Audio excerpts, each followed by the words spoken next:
ഇത് മാസ് മോട്ടോഴ്സിൽ നിന്നാണ്. നമ്മുടെ ഹോണ്ട ആക്റ്റീവ വണ്ടി ഓയിൽ ചേഞ്ചും അതേപോലെ തന്നെ മൈനർ ചെക്കപ്പ് പറഞ്ഞാൽ. പിന്നെ അതേപോലെ വണ്ടിക്ക് ഓടിക്കുന്ന സമയത്ത് വണ്ടി ഒരു പിടുത്തം കാണിക്കുന്നുണ്ട്. ആ വണ്ടി ഓടിച്ച് നോക്കുമ്പോൾ കറക്റ്റായിട്ട് വലി കിട്ടാത്ത പോലെയാണ് നമുക്ക് ഫീൽ ചെയ്തത് കേട്ടോ.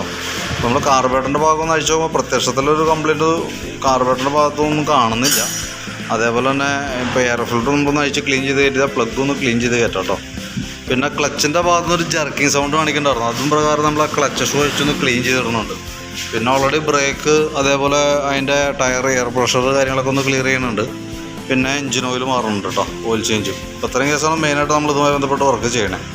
ജനറൽ സർവീസായിട്ട് ഒന്നും പറഞ്ഞിട്ടൊന്നുമില്ല. വണ്ടി ഓടിച്ചു നോക്കുമ്പോൾ ഇങ്ങനൊരു കംപ്ലയിൻറ്റ് പറഞ്ഞിട്ടുണ്ടായിരുന്നു. അപ്പോൾ അതും പ്രകാരം നമ്മൾ ചെക്ക് ചെയ്തു.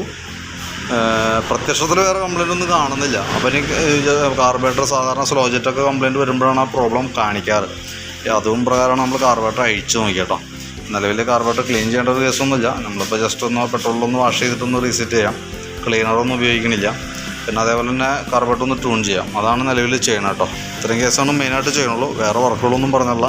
ജനറൽ സർവീസോ കാര്യങ്ങളൊന്നും പറഞ്ഞിട്ടില്ല. ഓയിൽ ചേഞ്ച് ആ ഒരു പിടുത്തത്തിൻ്റെ കേസ് പറഞ്ഞിട്ടുണ്ട്. മൈനർ ചെക്കപ്പ് ഇത്രയും കേസാണ് പറഞ്ഞേക്കണം കേട്ടോ.